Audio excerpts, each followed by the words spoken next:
Welcome to Monetize Your Passion, a place for moms looking to use their God-led passions to create content that makes a positive difference in the lives of others.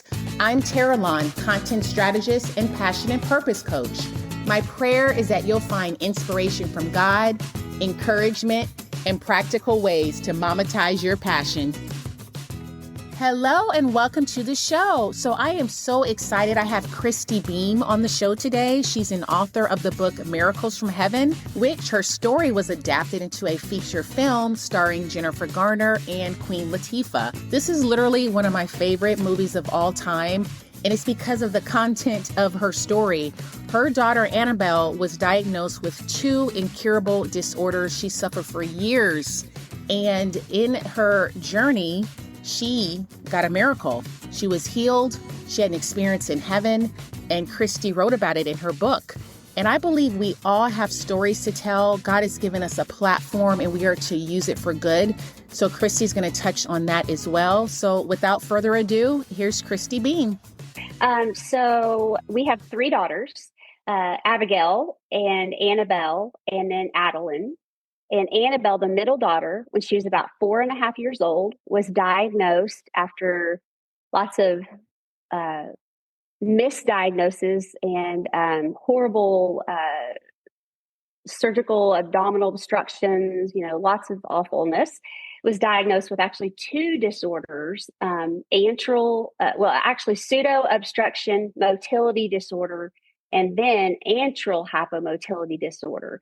Both are very rare, but to be diagnosed with both of them at the same time is incredibly rare. So she was diagnosed with the two disorders.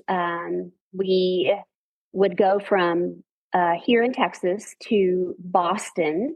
We're near Dallas, Fort Worth, to Boston for treatment with the guru of pediatric gastroenterology, Dr. Samuel Nurko. And then when we weren't seeing him, we would be treated in Austin, Texas, which is about 2 hours away from us. So we were constantly in doctor's offices, hospitals, it was pretty rough. And one day we had a miraculous event happen. It went on for 4.5 years. And we had just gotten back from a Boston treatment where Annabel had been hospitalized because she was not doing well. And in that hospitalization, Annabel said, Mommy, I just want to die and go to heaven and be with Jesus where there's no more pain. And we came back from that, and I knew that I needed to begin a psychiatric component to this and get her some help. So I was looking for psychiatrists, and then Abby had convinced Annabel that day to go play with her outside. And so they decided to go climb trees. And Annabel was very weak and fragile, but she decided to do it with Abby. Abby enticed her that there was a bird's nest in the top of this tree. And so they went climbing trees, and somehow they ended up 30 feet in the air on this branch where they were sitting. And the branch began to give way. And Abby, in her quickness, quick thinking, great big sister, just brilliance, she said, Annabel, get your weight off that branch, back off the branch, go into this little nook inside the tree. And then once you get out of the way, then I'll start down and I'll help you down, because she was so weak and fragile. And so Annabel did. She went inside that little nook in the tree, and it wasn't a nook, it was an entrance where she went into the hole. She fell 30 feet head first inside a hollowed out cottonwood tree. And she hit her head 3 times on the way down and ended at the base of the tree on top of her skull. And she was entombed for about 4 hours. The firefighters did not know how they were going to get her out. They couldn't send a man down after her because the hole was too small. And they couldn't cut the tree down because it would crumble and crush her. So they were really perplexed, didn't know what to do. While we were on the outside panicking what to do to get her out, Annabel had a miraculous event inside where she shared later that she went to heaven and sat on Jesus' lap. And he told her that she was going to be just fine, that when the firefighters got her out, there was going to be absolutely nothing wrong with her. And eventually Annabel came to, responded to the firefighters, assisted in her own rescue, was totally, eerily, peacefully calm, never questioned, are you going to get me out? Am I okay? Where's my mom? Nothing. They lowered ropes in a pulley system, pulled her out, and whisked her away. She and I got on life flight, whisked us to the hospital, began to run one test after another. And not only was she totally fine from the 30-foot fall, she began to show symptoms of healing and signs of healing, I should say. And she was on 10 medications at the time, taken every 4 hours throughout the day, and they began to wean her off. And she's on 0 GI medications today. She's the only person on record to have been healed from the 2 incurable disorders. Wow. I feel like I have like so many questions right now. Okay. So one of the questions I have is, because there's a lot of people and a lot of kids who suffer with a chronic type of illness, and they feel like God has told them that they're going to be healed or their child is going to be healed. Did you feel that God was telling you this prior to Annabel getting healed? No. Okay. I actually struggled greatly with the Lord. And I remember at one time saying, do you not see this? Do you not see her suffering? Do you not hear her cries? Do you not hear my cries? Are you not seeing what she's enduring? Where are you, God? Where are you? And later he answered me and he said, Christy, I see it. I weep when you weep. I weep when she weeps. My heart is more broken than your heart could ever be. She was mine before she was yours. Who do you think you are?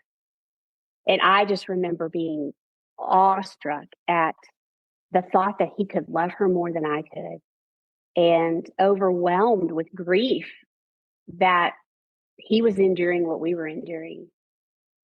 And then I began to surrender her. I fought with God for a long time. And then it was then that I just surrendered. And I said, God, whatever happens, happens. If you take her, you take her, but you will still be God. Wow, that is amazing. Now, how long after you surrendered this to God did this miracle happen? The day. Really? The same day that you surrendered, this miracle happened? Yeah. It is, I cannot explain to you. I was in the bedroom folding clothes, waiting for calls back from pediatric psychiatrists. And I finally just said, I can't take it anymore, God. I can't do this anymore. I surrender. I give her to you. I don't want to lose her. I beg you that I don't lose her. But whatever does happen, happens. You are still God. And I'm going to give her to you, Lord. And it wasn't but an hour. Abby came running in and said, Mommy, Annabelle's stuck in the tree. Wow. I feel like a lot of people needed to hear that. You saying that, just surrendering this to God, whatever it is. Because a lot of times we want to ask, well, why this, God? Why that? We're in these seasons, these really hard, challenging seasons. And I don't know if you knew about NDAs before this. Had you studied this before or heard of any other stories about people having an experience in heaven? Oh, that's a lie.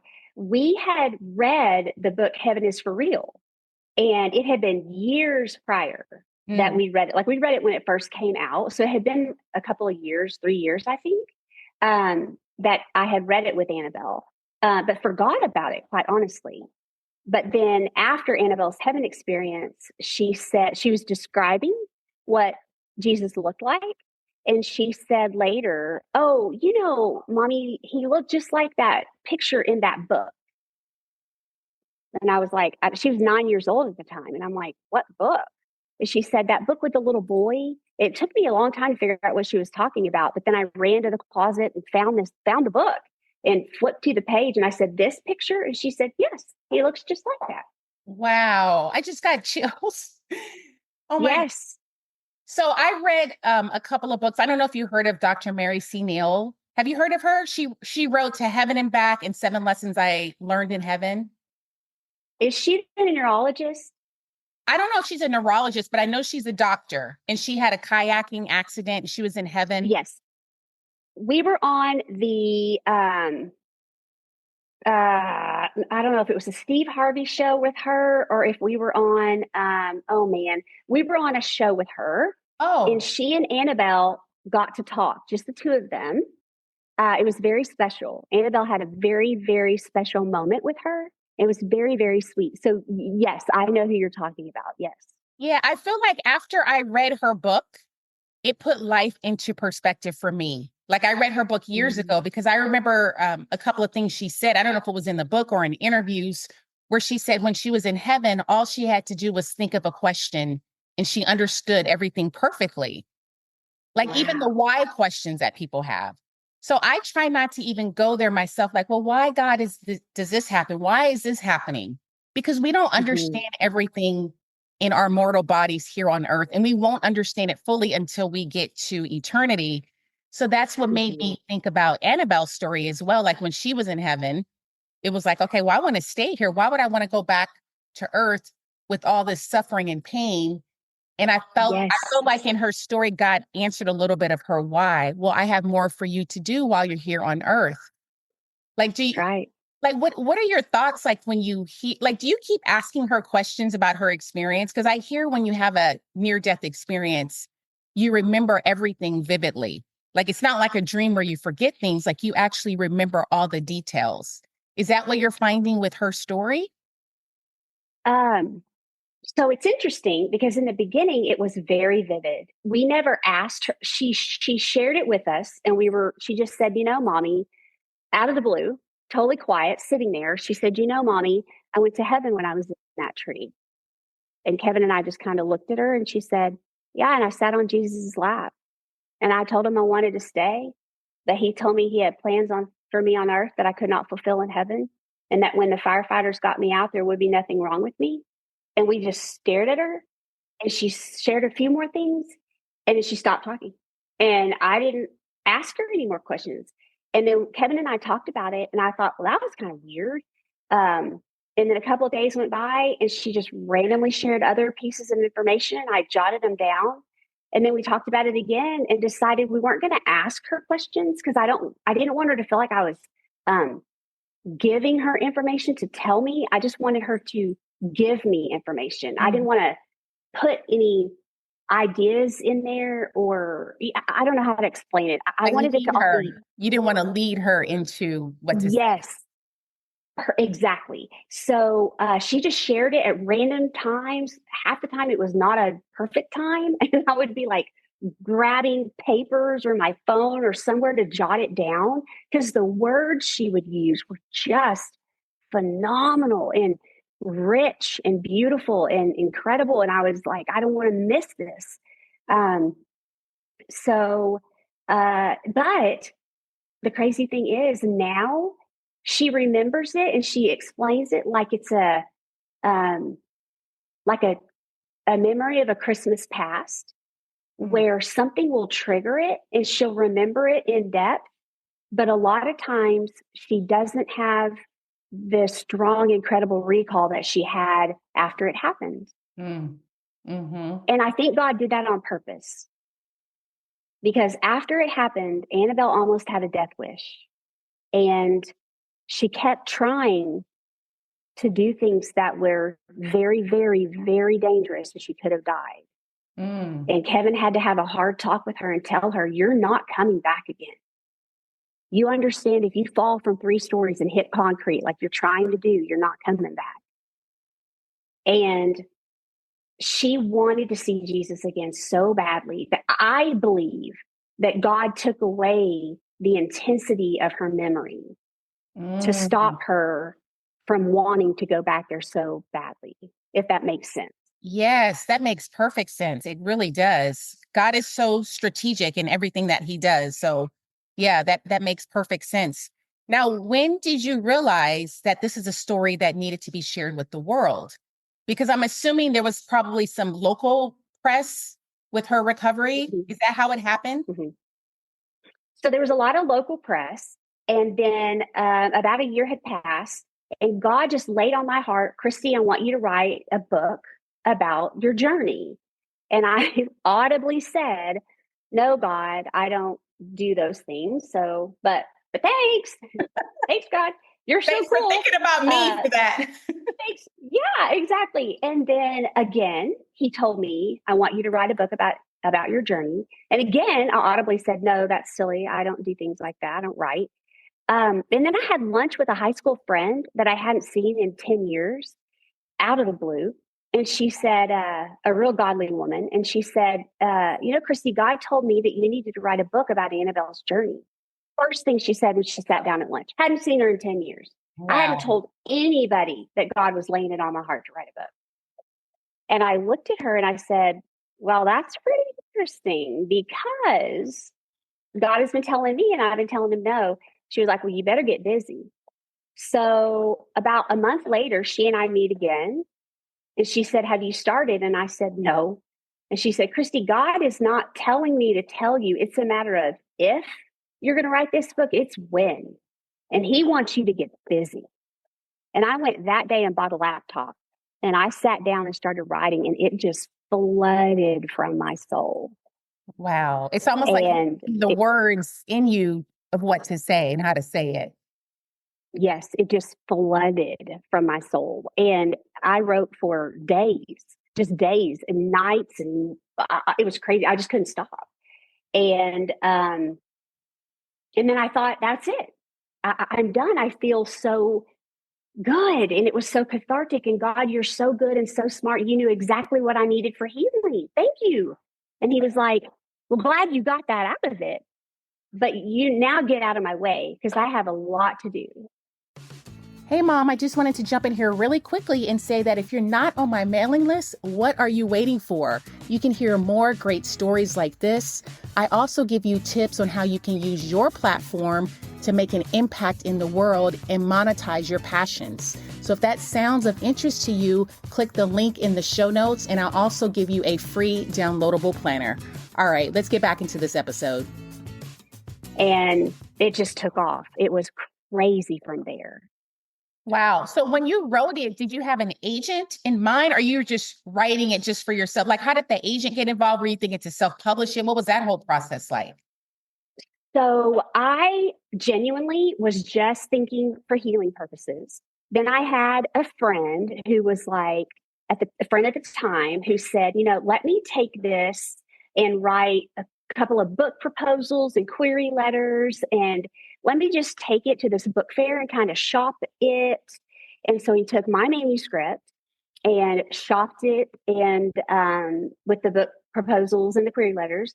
And then at that book fair, my literary agent because of the book fair, my literary agent heard about it.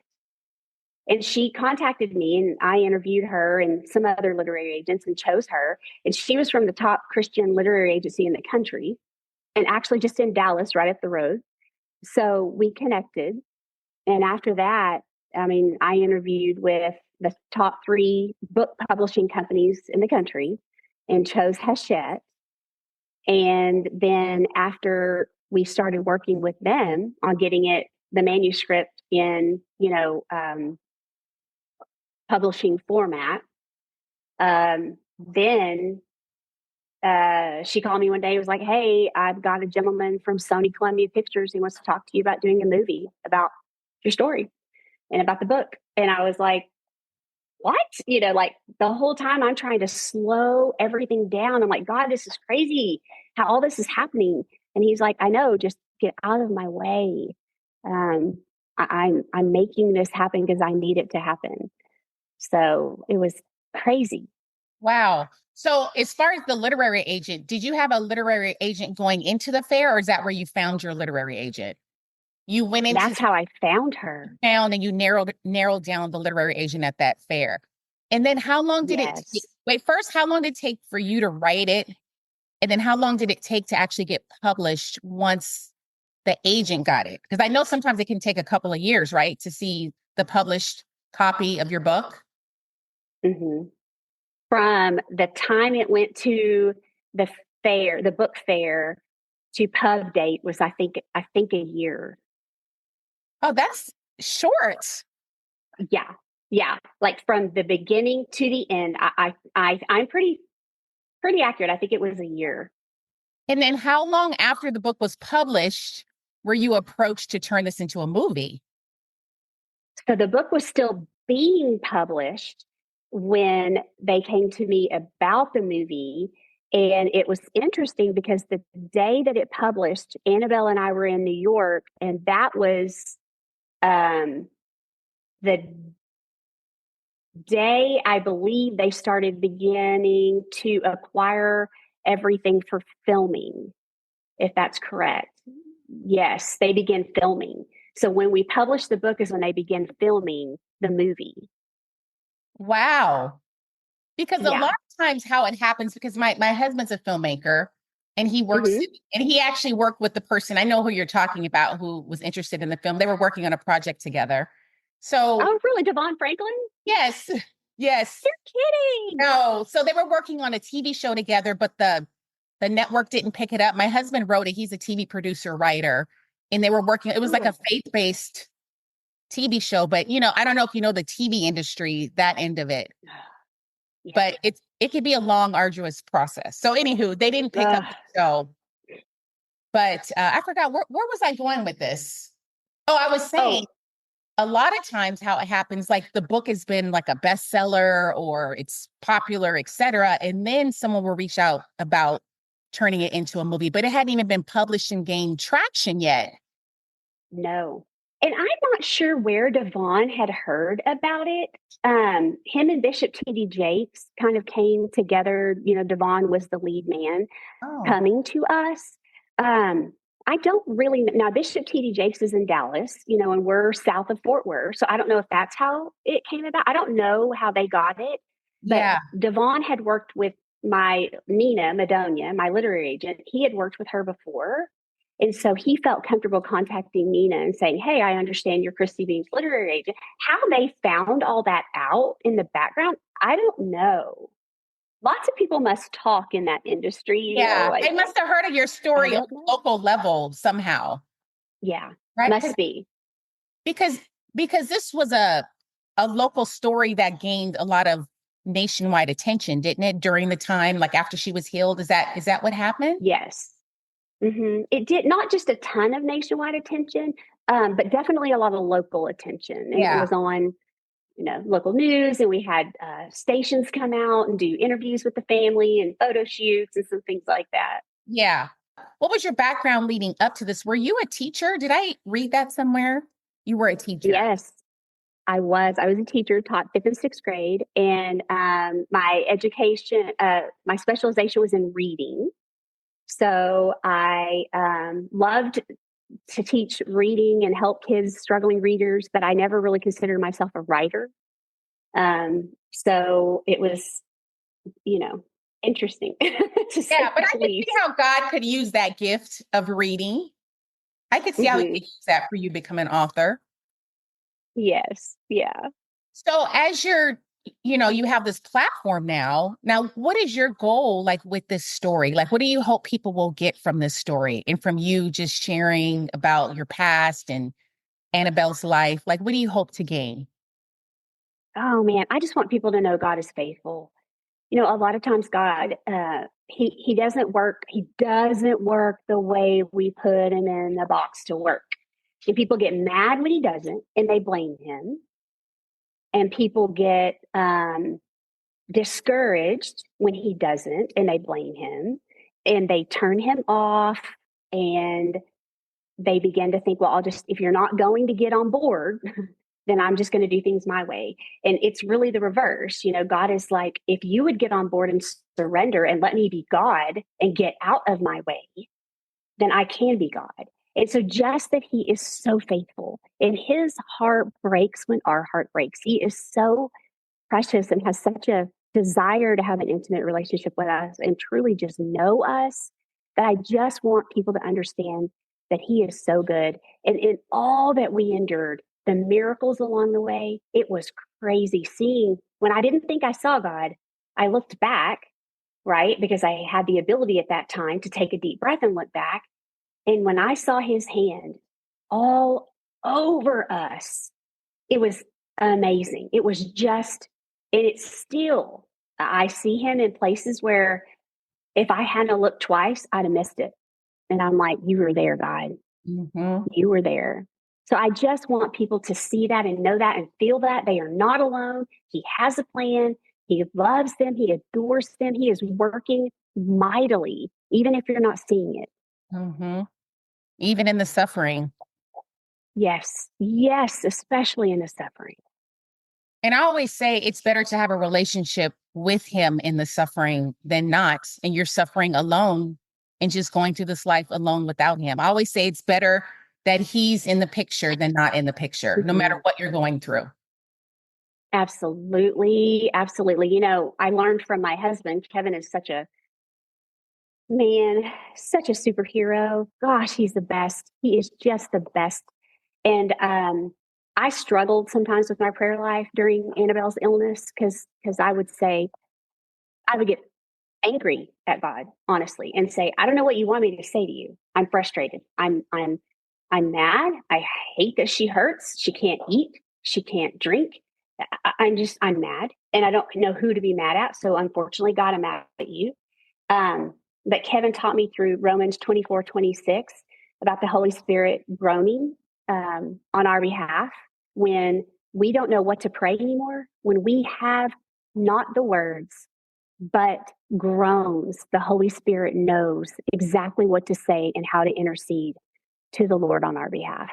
And I would just literally rely on those groans because I didn't have it in my soul to say it anymore, but the Holy Spirit did. Yes. And how precious is that? Yeah. I love that. So I try to encourage moms to pursue their God-led passions, which I believe can lead to Yes. purpose. And there's Mm-hmm. moms listening, maybe they have a story within, they don't know how to get it Mm-hmm. out. Like, what would you say to those moms? Maybe she does have a story to tell, but she doesn't think it's worth telling. Like, do you have any maybe words of encouragement for those moms that might be listening? Yes, I would just say get it down on paper. Get it down on paper, get it out of your heart, get it out of your mind. Um, and if you truly feel like you have a story that needs to go to be published, you can find, like I know Nina, my literary agent, has um, it's kind of like a template that you fill out for her company, for her website, not her website, but for her. And you put as much information on there. And if she feels like it's something that she can publish or that can go forward in the publishing industry, then they go forward with it. They help you publish your book. And I know that there's got to be other people out there who do that as well. Yeah. So there's avenues that I feel like if you feel like, yes, my story needs to be shared and told, there's ways to get it out there. Even if you self-publish through, self-publishing routes, that's a way to get it out there. But just more than anything, get it on paper, get it out of your mind and your heart, just spill it. And there's so much healing and feeling, just the cathartic feeling of that is amazing.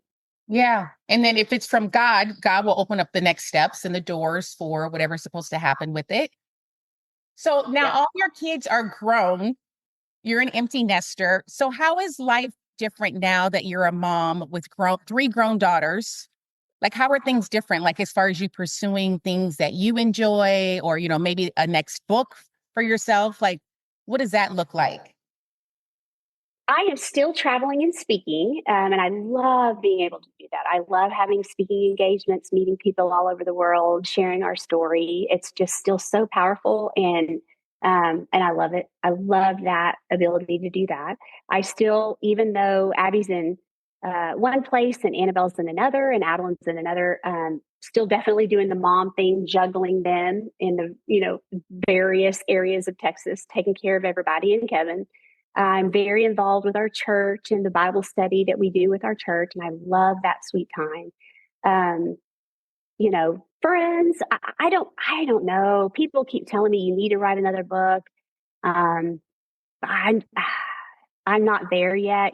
I feel like to write another one, I want to write it. Honestly, my passion would be to write about what it's been like since Annabel was healed, what our life has been like. But the girls, the last I checked with them, now it's been a couple of years, they were like, can you hold off on that? We kind of just want to be normal, real normal people for a little while and not have our business shared with the world. So maybe I'll check back with them and see how they're feeling about that. Yeah. Now, what is Annabelle doing today? I think she's in college. Is that correct? What does she want to do? She is a senior in college. She wants to be a child life specialist at Cook Children's, where she spent so many nights and had so much good, loving care from the child life specialists and nurses and doctors there. She wants to go back and do for those kids what was done for her. That's amazing. Now, what about her doctors? Her doctor still practicing, or has he retired? Sweet Dr. Nurko. He is a machine. He is still practicing in Boston. His practice has exploded, as you can imagine. Yeah. He has had to hire doctors to work under him to be able to manage the incredible volume. He's doing amazing. He's brilliant. And he does so much for those children. They have the Annabel Beam Research, Motility, and Care Fund. So they're working, try to find a cure. They're working. That's so amazing, because God has done so much because of this story. Now, have other people gotten healed or found a cure for their sickness because of, the research? I'm assuming there's been more research done. Not yet. There is still no cure. And it's still a very awful disorder. It is typically a life sentence, and it's awful. But it has given so many hope.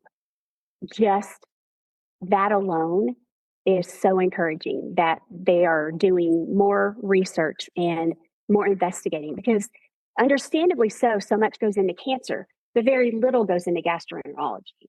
Yeah. Well, thank you so much, Christy, for being here. Now, where can people find you if they want to get the book or want to just know what's going on with you and your family? Yes. Okay. So I have a website, and it's, www.christybeam.com. And I am on Facebook, Christy Beam Miracles from Heaven. And then on Instagram, just Christy Beam. So, I post pictures of the family and, what all kind of, how everyone's doing and what we're doing and updates. And, but yeah, that's where you can find us. Thanks so much for listening today. Don't forget to join my weekly mailing list and download your free planner today. If you enjoyed this episode, would you do me a favor and share it with another mom who could use this blessing? As you know, my podcast is meant to encourage mothers, so any support from you would be so appreciated. Until next time.